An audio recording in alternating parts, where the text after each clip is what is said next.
So welcome to the Aero Design meeting. I'm Jeff St. Jean, I'm the controls captain, and Channey, if you want to do a quick introduction. Yeah, hey guys, thanks for taking the time to join us today. I'm the mechanical captain. My name is Channey. I'm in third year mech eng, but also dualing, so this is my fourth year. And Jeff, you're also dual, right? Yeah, I'm dual in comp sci, so I'm going into my fourth year of mechatronics, but still nowhere close to done. So yeah, welcome to our information meeting. We'll go through some of the details. Some of you may know a lot about aero designs, we might not know anything at all. So make sure to kind of cover everything. And then at the end of this, we'll have a bit of a Q&A period for people that have questions. Can everyone see my screen all right? I know sometimes Zoom like blocks stuff if there's windows open, but does it all look good to you guys? Yeah, it looks good. Perfect. Okay. So here's sort of the breakdown of what we're going to cover. It'll take about 20-25 minutes. We'll talk a bit about the team itself, what our competition that we compete in, what it looks like, how the team's broken down. You'll notice there was a controls captain and mechanical captain. We'll go into more detail as to what those two teams focus on.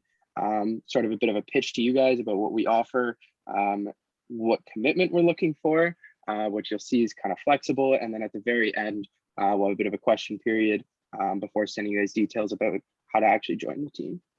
So to begin, this is our team. This is actually sort of an old picture because we've been online for the past year and a half. This was, I believe, in Lakeland, Florida, but that's our plane from 2 years ago. And there's some of the old controls and mechanical captains, as well as some members that have graduated, but there's a couple of us that are now old people that are in that picture as well.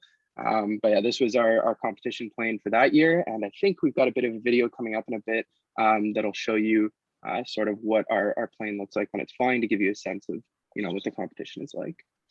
So there's actually just a major rule change in the competition. This happens every 3 years. So previously it was all about colonizing Mars. That was like the simulation scenario. This year they've changed it. We're looking to combat wildfires in remote locations. And so we'll get into the details much later, most likely at our first meetings, because it gets kind of into technical details pretty quickly. But we'll see as we break down the team, there's sort of different aspects to this firefighting scenario. There's the main aircraft, which you see pictured there, but also there'll be a support aircraft attached underneath that carries a ground control vehicle, or sorry, a ground transport vehicle. And it gets pretty complicated pretty quickly, but don't worry, we'll kind of go over everything. So here is a quick video. This is our plane from 2 years ago doing the Mars simulation thing. So here it is taking off. To give you a sense of scale, this is about 10 feet wide and 11 feet long, maybe vice versa. So it's a pretty massive plane. And if you've been into the CMLP or ASEB shops, you'll see them kind of sitting there. They are pretty magnificent, huge planes. And it's pretty cool to watch. They get up pretty high. And honestly, the maneuverability on these planes is pretty cool. So if you do come to competition with us, it is kind of a cool sight to see. But we'll see right now the plane's kind of lining up for a drop onto the payload zone. I think on this one, it was dropping Nerf footballs and water bottles. Oh no, this was the gliders one. So you can see those two gliders, little specks that just got dropped. Those are actually autonomous gliders, which have been upgraded to propulsive planes this year. And there's a lot of stuff that goes into that, both from the mechanical and the control side. So definitely a great opportunity for people to learn. And as you can see, it's quite a gusty day, but we managed to touch it down.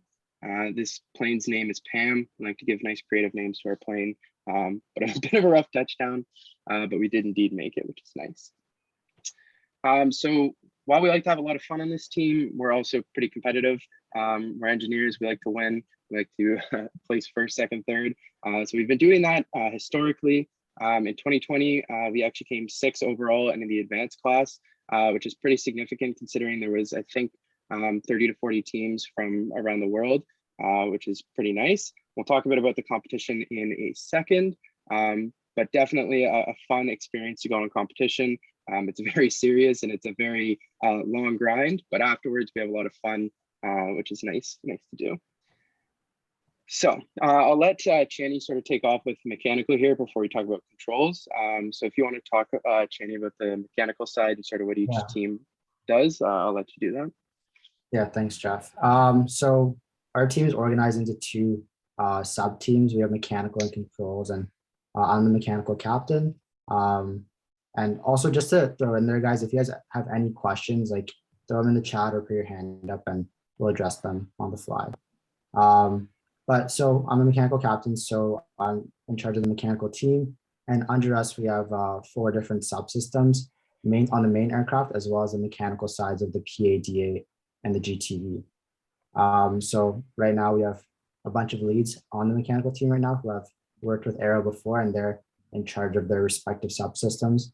So we have wing with Matthew, fuselage with Andrea, tail with Justin. He's also a CAD lead. And then our PADA lead is Marco. I can turn it over to you guys to do a quick intro of yourselves and just to put faces to names, just so we know that, just so the recruits or the first years who are entering the team know who they're talking to. So let's start with Matthew. Yeah, so my name's Matthew. I'm in my 3rd year of mechanical engineering. Been on the team since first year. Yeah, basically I'm the wing lead for this year. So that makes me in charge of the wing design that goes from spars, like the spar analysis, airfoil selection and things like that. So yeah, if you're interested in anything like that, simulations even for, for the aerodynamic analysis of the wing, if you're interested in stuff like that, I mean, definitely your guy. So yeah. Great, thanks, Matthew. Yes, Andrew, you want to go next? Hey, I'm in.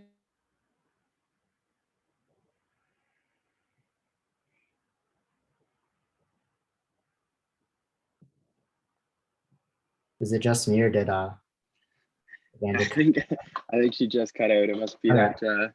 We have to carry a whole bunch of water to supply the. I guess we'll go more into detail later, but our main goals are just minimizing structural weight, minimizing drag, and just working around that using those kind of like several formulas to figure out the optimal shape of the fuselage. And then, yeah, we might use some new tech that we have access to with Siemens to optimize the wing box. But yeah, essentially just the fuselage just holds all the shit in the plane. That's what we're ranking. Yeah. That's about it.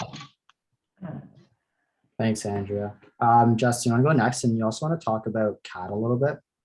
Yeah, sure. So I don't really have a camera right now, but I'm Justin. I'm the tail lead, as well as I mostly run the CAD, like as in I'll keep things organized and help me out with the CAD on each section. Do you mind if anyone who's got like a bit of noise in the background just muting? Thank you. Yeah. So for the CAD side, I pretty much just help keep things organized, but also help out every single section if they need it.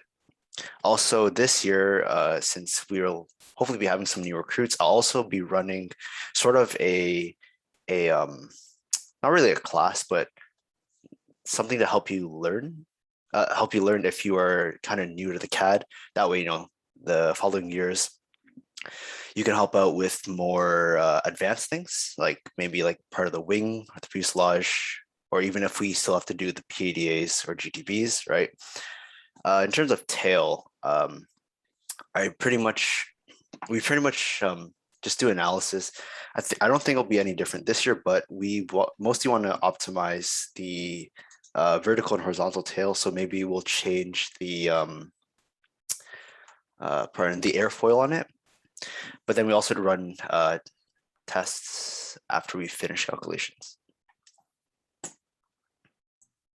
Great, thanks, Justin. Also, like, really excited about this CAD because I think that's an area that like people who are new to the club can be really involved in.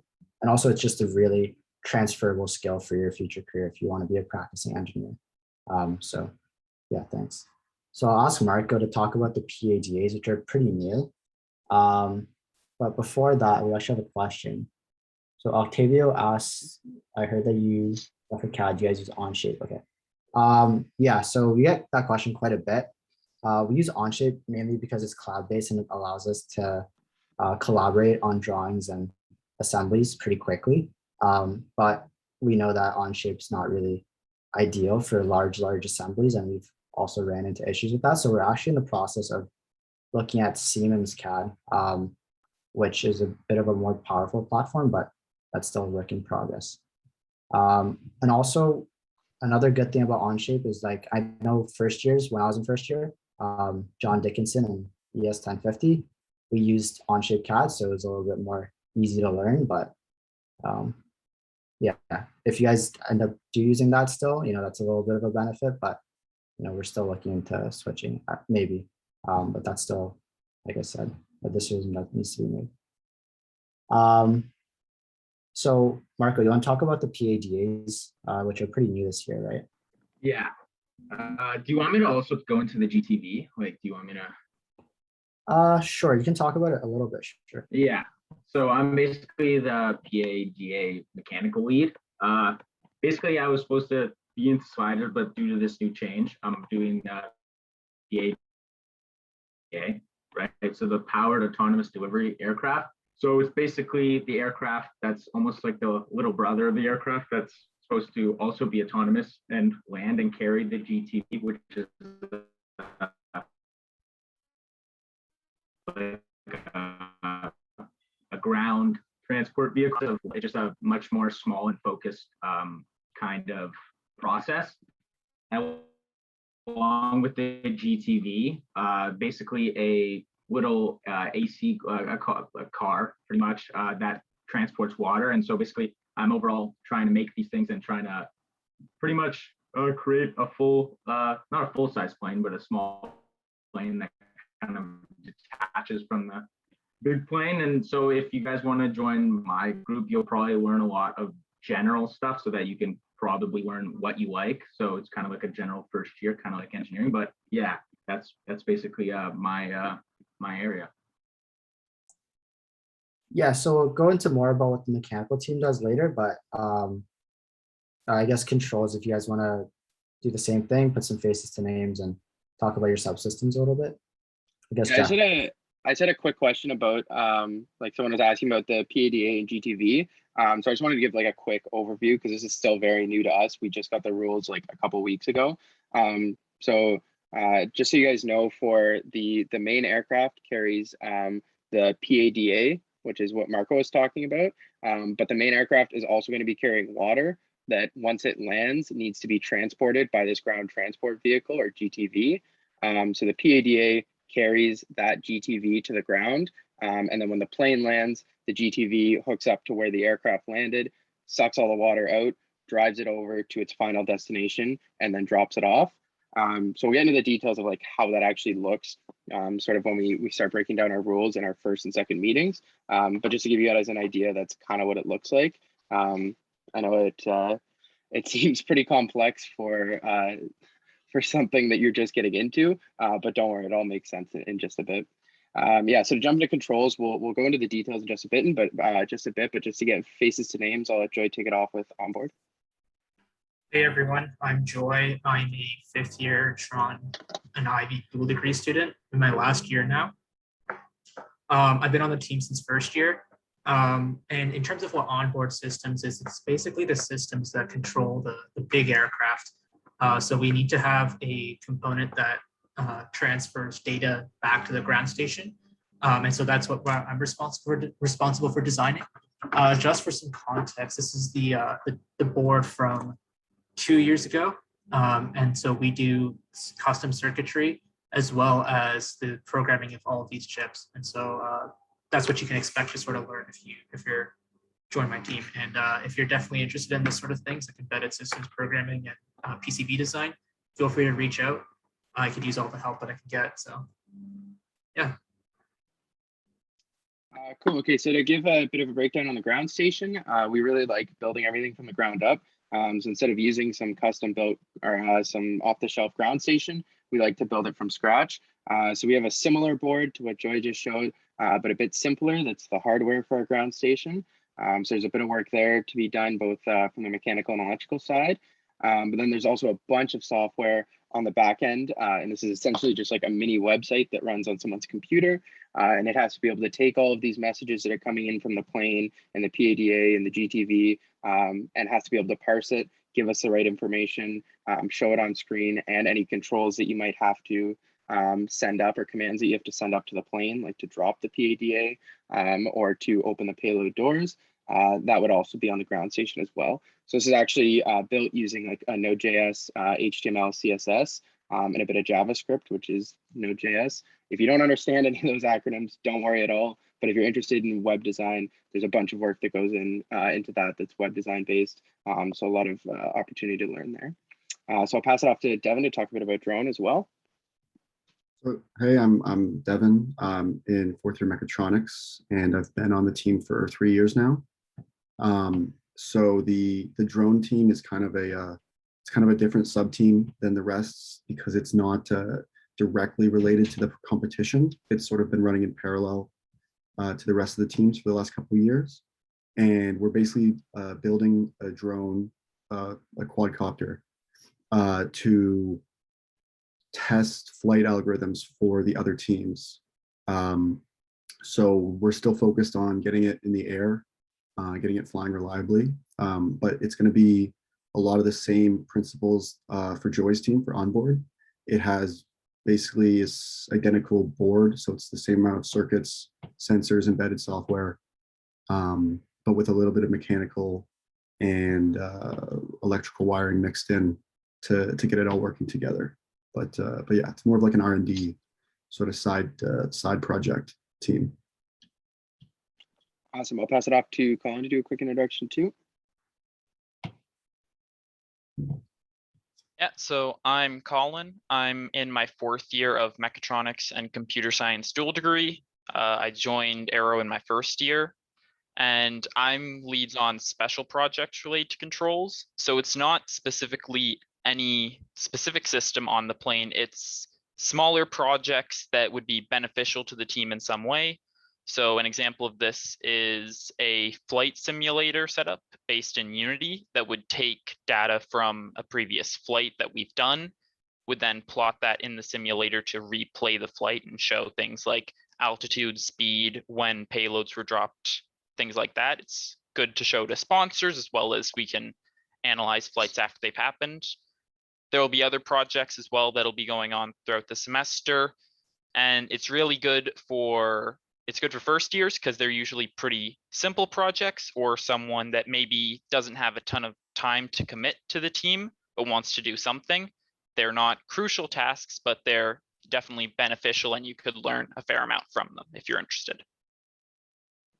Awesome, thank you. And then last off, Zach, who's going to be working on the onboard system for the PADA. So this is a whole autopilot system. I'll let him give a quick introduction too. Yeah, so I'm Zach Chen. I'm fourth year mechatronics Ivy dual degree. I'll be working alongside Marco for the PADA. And as I mentioned from before, it's pretty new for this year. So we're basically going to be starting over somewhat. So it's also a good experience to like see the whole process from the very start to the end, if you're interested in that. Awesome, thank you, Zach. So we're going to jump into sort of, what would you be doing, or what could you be doing on the Aero team, and what sort of things do we touch? We'll first off start off with mechanical. So I'll let Channey take over. He's going to basically kind of pitch the mechanical team, show you all the different skills you might learn or the different things you might be able to do on mechanical, and then we'll switch over to controls to do the same too. So Channey, take it away. Sure. Starting on the main aircraft, which is the biggest focus on the mechanical side, you're going to be going through the design phase from end to end, really. So we start a new plane every year, starting from conceptual design all the way through to manufacturing. So every skill that you can think of in between those two phases are things that you're going to pick up throughout the whole competitive season, right? So focused on aerodynamic analysis, structural analysis, you get to really put in the theories you learn in the classroom in classes like statics, design, materials, into practice. So then if we move on, this is meant to be an introductory project for you guys. We know that you're not supposed to know everything off the bat. That's why we're here, but we're really relying on your support in terms of getting hands-on with the plane, with the analysis and with the design, and really just picking up all the skills that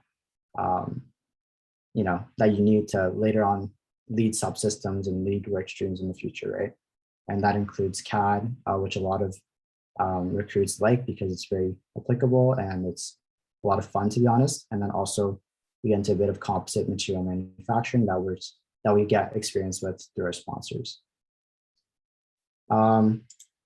So in terms of the things that you'll be learning, there's a lot of fluid mechanics, which is actually a very specific substream within mechanical engineering.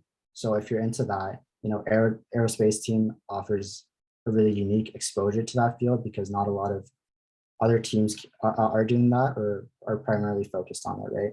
So you're thinking lift, drag, and thrust analysis, aerodynamic and stability simulations. We're going to be working with some other analysis types that I'll introduce later. But those are things that are used in industry and are taught in upper year courses that you're going to get a very accelerated exposure to in your first year or in your second year. So, and probably my favorite part of Aero was the manufacturing phase, right? I think a lot of people who go into mechanical or civil, they don't go into there just to sit in the classroom and learn equations all day. You learn mechanical and civil engineering because you want to actually build things with your hands. And you'll definitely be doing that throughout the entire season. If you're prototyping with Marco or with the GTV team, you're going to do it very rapidly on a smaller scale, but that doesn't mean that you can't join with the main aircraft build team when we're building up the larger aircraft. One day we're going to go in with Armatech, hopefully, or Diamond, and build up the spar. That's really fun. You get to work with composites, and you get to be introduced to professional manufacturing practices. And then in our own shop, we'll be working a lot with a little bit of machining, some hot wire foam cutting, laser cutting, and 3D printing, enabled by our CAD. So speaking of CAD, as I said, Justin's our CAD lead, and I think we have a really strong program with CAD going on this year. And I'm really excited for new members to be learning new skills in CAD. And that starts with Onshape and SolidWorks for 3D and 2D modeling respectively. But we actually had a recent meeting with Siemens, who are providing us with new software, including CAD, as well as computational fluid dynamics and FEA analysis, which is really cool because we haven't really used those softwares in the past. And those are very applicable analysis and softwares and tools used in industry to enhance design and design quality and reliability. So we're hoping that this partnership gives you guys exposure to really cool tools that we wouldn't have exposure to otherwise, and also just elevate our performance in competition this year. So working with composites is pretty unique, and I think it's pretty unique for us. And although our main aircraft is mostly made out of balsa wood and traditional materials, our spar is made out of composites, and we're also looking into moving into composite fuselages in the future. So if you want, composite manufacturing experience, then you'll be really excited for the manufacturing phase that comes in the winter. And finally, there's a lot of things that are going on with this club, but I think in mechanical, what we're primarily looking for help in is with the PADA prototyping. That's a very new component within the mechanical side this year. And prototyping teams can be pretty lean and work really quickly and collaboratively. So that's an area where you can pitch in and help out with performance at the end of the season. And then our ground transport vehicle is also pretty similar to that, rapid prototyping. And then CAD, and then overall design and then analysis support on the main aircraft's subsystems like the wing, tail, fuselage, and then finally manufacturing assembly in the winter. It's kind of an all hands on deck kind of thing where the whole team gets together and goes into a sub shop and builds up the plane from scratch. So yeah, that's mechanical. Hope you guys are excited to, at the prospect of joining or consider us, because I think we do a lot of cool stuff. And I'll hand it over to Jeff now for controls. For sure, yeah. There's just one question in the chat here asking about when manufacturing is going to start. We had a pretty good design started for the plane that we were originally going to build last year, assuming COVID wasn't going to be a big issue, but then obviously it was, so everything got changed. But now with this major rule change, we're going to have to go back and redesign a lot of the stuff that we originally had designed. So we don't yet have an actual manufacturing schedule, but like Channey was saying, usually second semester is when we pick up pretty heavily on like the final design and assembly of the aircrafts.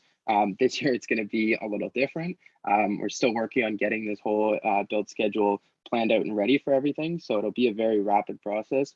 There'll be lots of times where we'll still prototype things very early on because we want to make sure the actual design itself works. But the main assembly and manufacturing of the actual competition aircraft might not come until next semester, but it's really dependent on a per sub-team basis, how soon they're going to be manufacturing stuff. So yeah, I'm going to quickly run through some of the control stuff. There's some really nice pictures in here that kind of give you a good breakdown of what sort of stuff you might be working on. Some of them might look crazy complex. Don't worry about it at all. If you've never seen any of this stuff before, don't worry. When I first started, I'd never seen any of it. And now I'm able to do at least a decent amount. So don't let things overwhelm you, but I'll sort of break down the controls team from the main sub teams that we saw before. We focus on a lot of the electrical and software design, both for the aircraft, what was originally gliders, but are now powered aircraft, the drones, now the GTV. There's a lot of different things that we write the software for, and they may seem like fairly simple things when you start off, but they do get pretty in-depth. So there's a lot of opportunity to get different experiences depending on which sub-team you're a part of. So that being said, we do have a lot of diversity. You'll notice I've mentioned web development, which almost seems out of place in an aero design team. We've got a lot of Arduino design, which is actually sort of a subset of that gives you a lot of experience with embedded software and a lot of circuit design. We like to build everything in-house. We're one of the only teams at the competition that builds virtually all of our hardware by ourselves. And we think this just gives everyone a lot more experience doing the stuff that's actually difficult instead of just going to Walmart and buying the first thing we see. So for the onboard system, this is probably the thing that you'd think takes the most software because this is sort of the main brains of the entire competition. This aircraft has to be capable of communicating with our ground station. It has to be capable of actuating all the servos that are on the actual plane itself. It has to monitor all the telemetry and send it down. As well, we're adding in some flight stabilization this year. So that whole component adds another layer of complexity too. So this is a team that Joy's going to be leading up this year. And there's a lot of cool components involved in it. So I definitely suggest checking that out if you're into embedded systems or circuit design. Our ground station, you may have heard me mention before, is a website that runs on the ground station computer. So anyone interested in web design, there's a really good chance to get really down and dirty with all of the web design concepts that you would see in an actual website that you go to on a day-to-day basis. We build everything pretty much from scratch. It's from the database to the back end to the front end. All of that's built in-house as well as the messaging protocol. So there's a lot of cool things that you can really get involved in. So definitely check that out if you're interested. For the drone, as Devin had mentioned, this is sort of like a side project on our team, but it does have some really important use cases. One of which, this allows us to drop the gliders, which are now the powered aircraft, from a height that's kind of simulating the plane dropping it. This is important because we don't want to have to take off with this massive aircraft every single time we want to test the PADAs. So hopefully by the end of this year, we'll be able to help out both Marco and Zach Chen getting the PADAs tested with this really cool looking drone. Again, PADA, this is going to be a very interesting project because it requires a lot of autonomous flight, which is kind of a difficult controls problem. As well, there's a lot of input from different sensors. We'll have to do a bit of trickery to make sure we're able to identify the target landing zone and have this aircraft reliably land in the right location. So there's a lot of work on the software side from a control system standpoint, as well as the entire electrical system, which is going to have to be slightly modified from how it was built last year. So a lot of cool stuff you're able to work on there.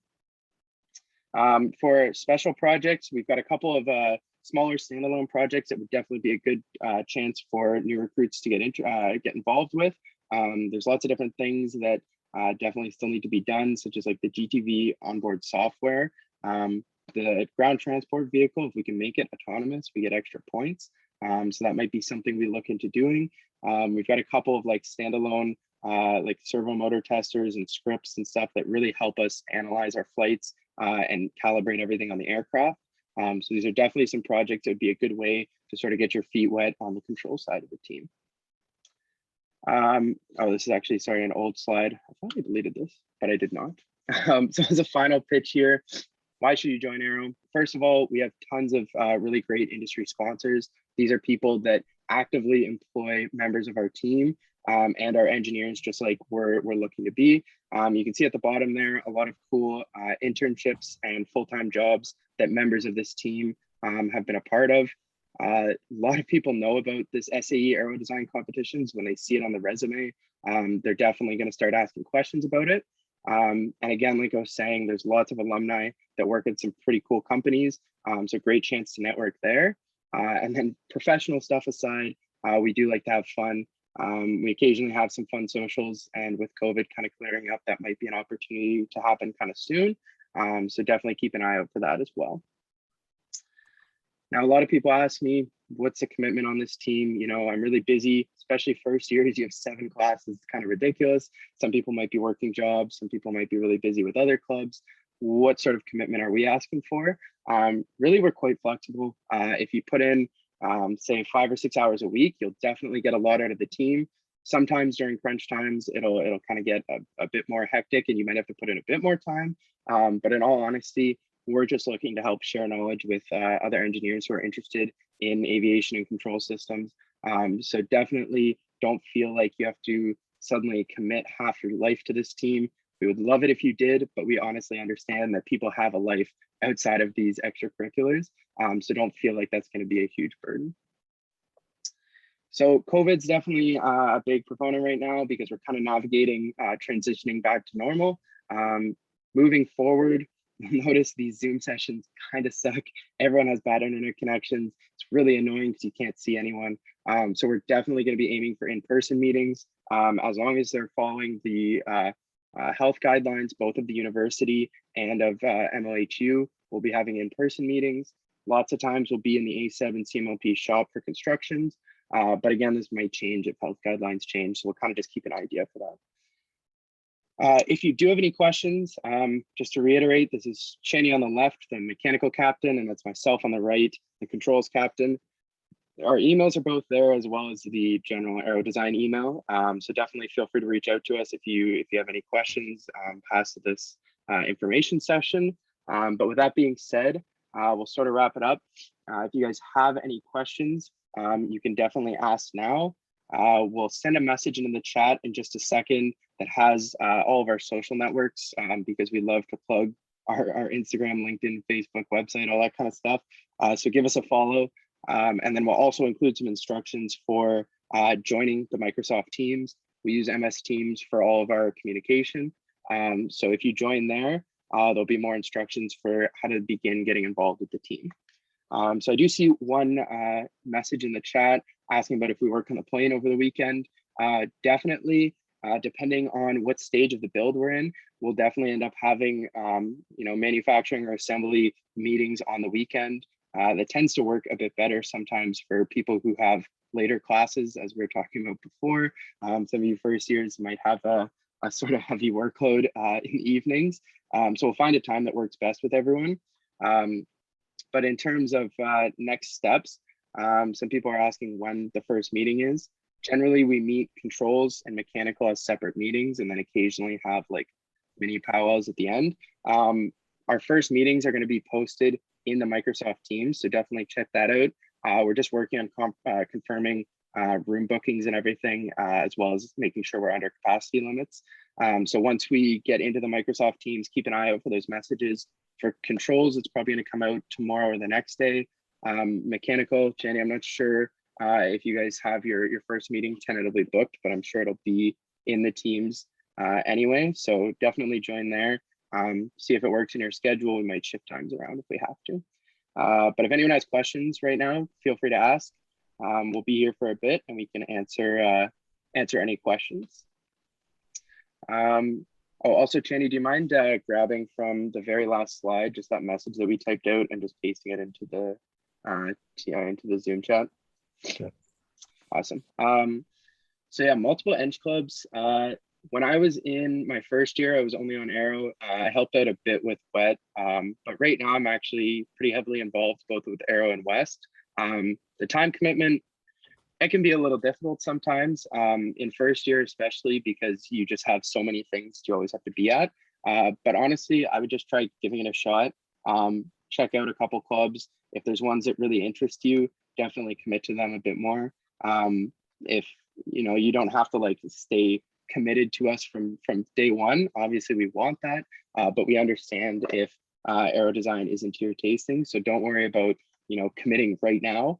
At some point, we will have a due date for the team fees, which are generally around $20. So it's not like a huge deal. But if you're at that point, if you're still debating whether or not you want to join Aero, that's probably when you'd have to make the decision. But don't worry about committing right now. Awesome. So Channey just sent the message there. It has the links to everything as well as this code for joining teams. Once you do join teams, we'll send messages out on both controls and mechanical. Those are two different channels there that'll have all the details you need. And then from there, we'll be able to have our first meetings and get started on actually building this thing. So a question in the chat, a lot of leads didn't have names. Does that mean it's available? So because we just got a lot of these rules fairly recently, we haven't had a whole lot of time to plan out the actual organizational structure of our team. Channey and I will be meeting over the next couple of weeks or so to really discuss that. Those positions might be open to people that are interested in it. I don't want to say for sure right now because we might have sort of internal plans that are a bit different. But definitely if we have open leadership positions, we'll post about them. So not to worry there. Yeah, I think just to add on to that, the only position right now that we're still talking about is the GTV team. And that's something that Jeff and I will talk about. Yep.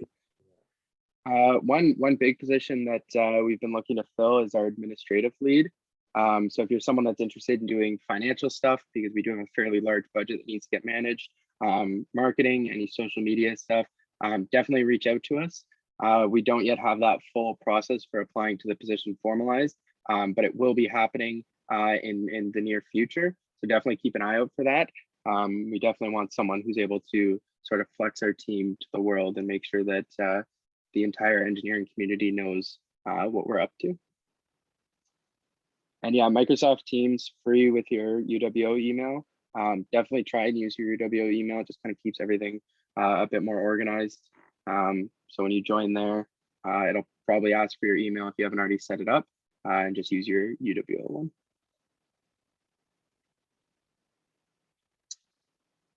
I'll just throw up this slide while we're talking.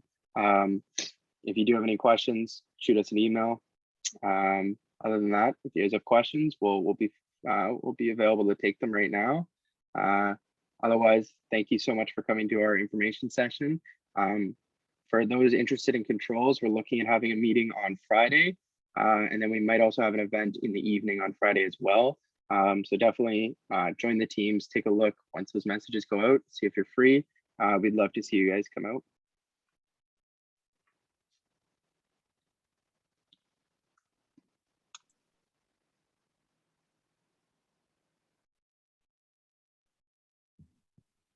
So you guys said you have some new software for design, right, from Siemens? Is it like a company specific like software, or what is it like? So the Siemens sponsorship is new this year. We actually don't have our hands on their software yet. We had a meeting last week about getting that access. But by company specific, what do you mean? Do you mean like, is it like it's Siemens proprietary CAD software and CFD and FEA software, so it's all integrated. So SolidWorks is a separate company. Siemens is a separate company that provides these services. but right now we're trying to look into leverage those because we want to do more in CFD, FEA, and our CAD is a little bit, the platform's not ideal for us right now. So we're looking for the switch. So that's why we're trying to partner with Siemens and leverage that connection. And so what's CFDA? It's computational fluid dynamics. So it's working with fluid behavior over a structure, as well as simulation testing. So if you're looking at stability testing, let's say your wing and tail are your main aerodynamic surfaces for stability, and you want to see how your plane will react under uncertain conditions, then you can simulate it and then account for any variabilities into your design. Does that make sense? Yeah, thanks. Yeah. Also, Channey, sorry I missed the meeting last time with Siemens, but I saw the meeting notes, and are we using Team Center? Yeah, so Team Center was something that wasn't too clear. I don't think we're going to use Team Center. Okay, yeah, that's good. Because if anything, I think Onshape will fit our use better, because I've used a bit of Team Center at work before, and the way that you have to iterate through different versions of the same part, you have to check in, check out manually, and that's sort of a pain. So I think Onshape, the way it kind of updates or changes live, it's so much better than whatever that is. Yeah. So yeah, we can definitely talk about that. But I agree. Are there any other questions about anything really? You know, I remember when I was first joining Aero, I wasn't really sure what I was going to be doing as a first year member or second year member. So, you know, on the mechanical side, at least, you're going to be more of a generalist. You're kind of a resource that all the leads kind of have access to if they need, but also it's whatever you want to work on first, that becomes the priority. So if you want to hop on, you know, wing sizing for a week, 2 weeks, you can hit up Matthew and work with him for 2 weeks. And then if you get bored of that, or you just want to move on to something different, you want to prototype on the PADA, you can hit up Marco for a month or something. So it really depends on your preference. But that also just requires a bit of communication with me and the other leads. So that's why we ask you to stay involved with teams and pay attention to and stay in tune with all that stuff. For this year, what does the design process look like, since you guys are doing a lot of new stuff? Yeah, so at a super high level, we start with figuring out the dimensions of the plane through a model we have. That needs to be iterated a bit, and we need to validate some of our analysis. Well, this is for mechanical, by the way. Jeff, maybe you can go through controls after. And then we validate it through additional like CFD and FEA. Then we CAD it out through Onshape or Siemens or whatever platform we use. Then we have developed drawings, right? Then we have our blueprints for manufacturing. Maybe do some simulation testing in between there to validate that our design will actually work or will be more probable to work in competition. And then we have our drawings. We, you know, either internally manufacture or with the help of sponsors, manufacture out those parts, have a big assembly, and then haul it down to Fort Worth, Texas, and then compete. So at a high level, that's how it works. Yeah, then for controls, it's kind of similar, but in a software and electrical mindset. So for any of our electrical designs, we generally try and like this will probably sound like 1050, but identify your requirements and constraints. So we talk to you know, all the mechanical leads or the controls leads and sort of brainstorm, what do we want this to do? So for the ground station, when we were first designing it, we kind of jumped around trying to make this be a one size fits all ground station, so that it could support both the drone, the glider, and the plane. But then we kind of realized, okay, we just want something that works for now. So from a high level, we decide sort of, you know, how specific or abstract is this particular piece of software going to be. And then we'll try and look at things that already exist out there maybe the design has already been, done in a pretty elegant way, and we can use that as a bit of inspiration. But then when it comes to the actual electrical design, we'll try grabbing components that are at first off the shelf, that kind of just like plug into place. And then once we're kind of satisfied with how that looks on a breadboard, which is sort of just like a miniature circuit building tool, once we're satisfied with the way it works, then we'll go into a CAD for electrical design. So for us, we use Eagle, and we'll design the actual PCB, which is the thing that Joy had popped up there, the big green thing that you might see in your computer. And we'll kind of go through a bit of a review process, identify, are the traces wide enough? Is everything hooked up correctly? Are we going to have any issues? We order it and then we test it out. If it works, great. If it doesn't, then we repeat. From a software standpoint, same sort of deal, but we're doing this obviously more in an IDE, which is where you write your code. We'll identify, what do we want this to do? We'll sit there and try and come up with a high level design that will keep things as clean as possible.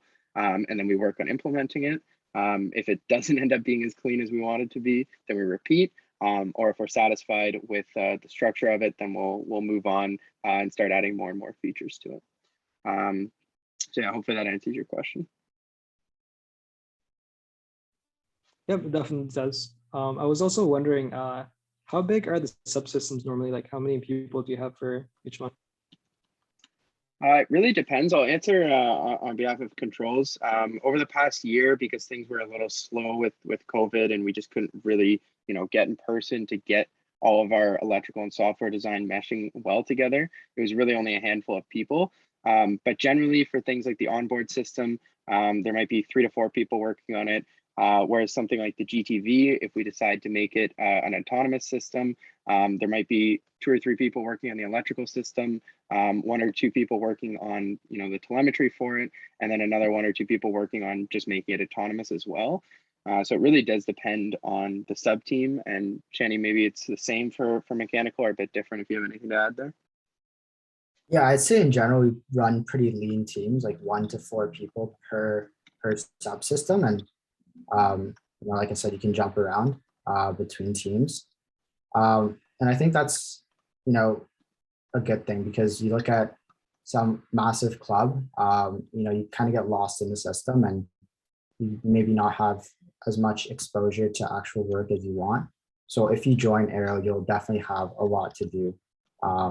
And you'll be working directly with, 2 to 3 other people in your work stream with your work stream lead. So you'll be learning at a pretty accelerated pace and having some really hands-on experience. So I think that's, we do run lean teams, but I think, that's a pretty good positive for us. Thanks. And also for manufacturing, are we required to, what's it called? Have like the certification to work in, I forgot what it's called. But, yeah.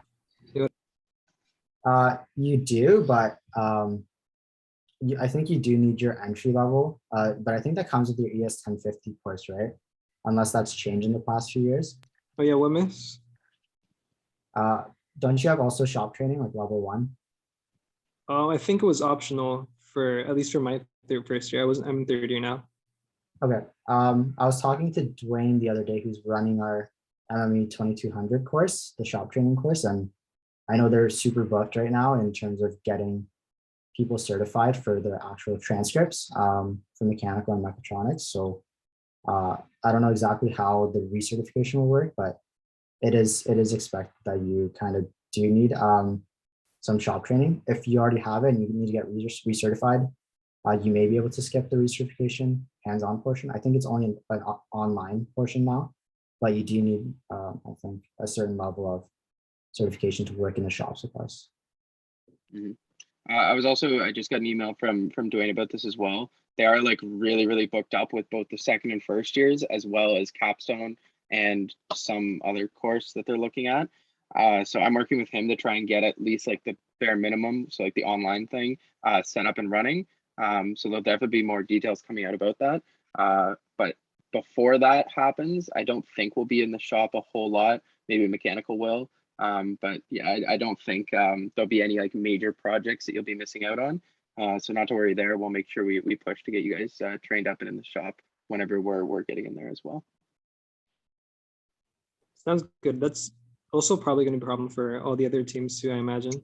Yeah, it's definitely a huge problem that's been brought up, and we're working to resolve it. But the faculty can only go as fast as they're capable of getting people through. So we're just gonna have to be a bit patient while that process takes place.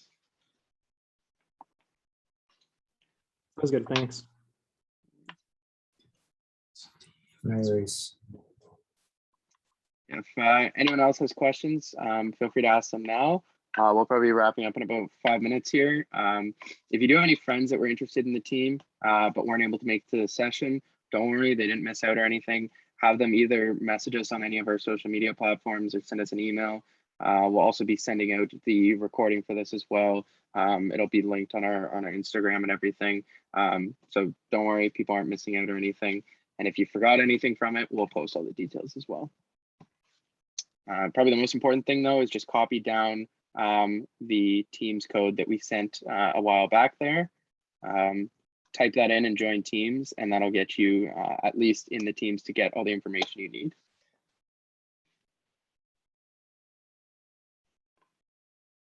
Cool. So if there aren't any, I actually got a question from Sod. I missed it. Yeah. It says, so for clarification, there's a plane that carries water and a car. The point is the plane will airdrop the car and water, and the car will then have to take the water to a designated spot. So the main aircraft carries the PADA externally, we're thinking right now, and then the PADA carries the components of the ground transport vehicle, so the car. And then over multiple runs, you can drop components of the GTV for it to be assembled on the ground. Upon assembly, the GTV will then be able to carry water from the main aircraft towards the destination. Does that kind of make sense? But So what does the GTV and the PDA stand for again? so the GTV is the ground transport vehicle, and it's supposed to carry a water load. And then the PAD is a powered autonomous delivery aircraft, and it's supposed to fly autonomously with a propulsion system carrying the components of the GTV. You can almost imagine it as like a very inaccessible area that's on fire. The main giant aircraft wouldn't be able to land there, so it has to land some distance away. And with it, it has to carry all of the water and the components it needs to get the final water to put out the fire to the final location. And so over multiple runs, we collect as much water into a bucket as we can with the aircraft that's landing in the target zone. That's the main aircraft. And then the GTV is also landing in a target zone that will then assemble the ground transport vehicle to move the water from the place where the aircraft landed to the actual place where the fire is. Simulated fire. It's not a real fire. Imagine. So is the PADA released in the air or like after the main aircraft is landed? Yeah, so the PADA is released in the air, and that's kind of where the scenario breaks down a little bit, but we'll just pretend like it's needed for some reason because it makes our job more interesting.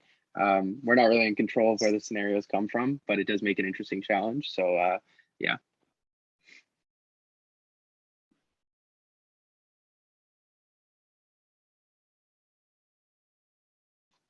Awesome. Yeah, so if you guys have any other questions, feel free to ask. Otherwise, we'll be wrapping up right about now. Thank you guys all for coming out as well. Follow up with us afterwards if you have any other additional questions, or definitely join our teams. It's probably the best way to get in contact with us. We'll have a bunch of channels in there where different teams will be chatting. That being said, we'll wrap up here. I'll be on, and I think some of the other leads will be on for an extra 5 minutes or so if anyone has any individual questions. But other than that, thank you guys so much for coming, and we hope to see you at some of our meetings. Yeah, thank you, everybody. Thank you. Great meeting. Thanks. Bye-bye.